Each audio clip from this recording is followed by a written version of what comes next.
or his tracks. We've driven the place flat, we've looked at every road for tracks, and we found nothing. So I really couldn't begin to tell you where he's gone, save to say maybe he came over the dam wall, and the dam wall is so hard that we wouldn't have picked his tracks up, and maybe he's headed south through the drainage line.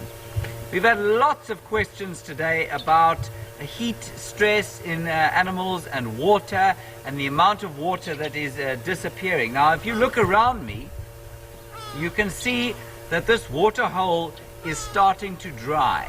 And in a couple of months from now, so, well, let's take it the end of the dry season, say October, I suspect it will be a small puddle rather than a fairly extensive water hole now. And that will definitely create stress for the animals. As the water concentrates, so the animals will concentrate. And it's a great time of the year for predators because they know that animals have to drink, that the herbivores have to come down and drink, and so they tend to start to concentrate around the water holes. Not a great time if you happen to eat vegetation, very good time if you don't. Now, I have decided to walk into this water. I wouldn't do this in summer because there'd be a lot more water, and so the chances of there being a crocodile lurking around are much higher. I'm pretty sure there isn't one here now, I hope desperately, but I wanted to come and feel the mud in between my toes, and it really is a wonderful feeling, I have to tell you. I'm walking through this magnificent grey mud. It's slightly smelly,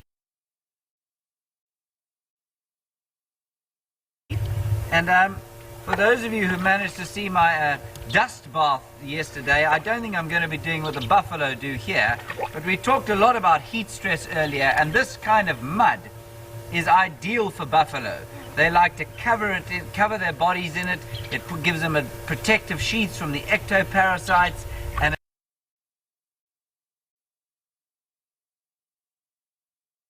it also, rhino do the same thing, and it's also extremely cooling as I stand here.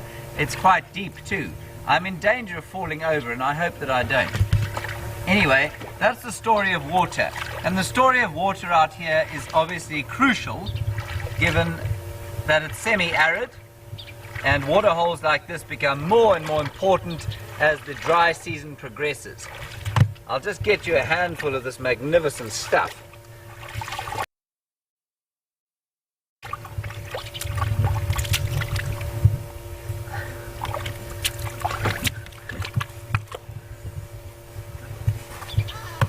I mean, look at that.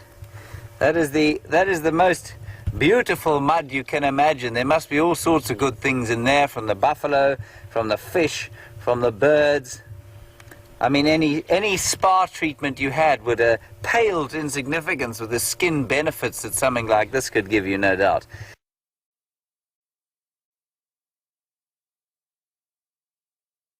I'm not going to put it on my face this morning, though.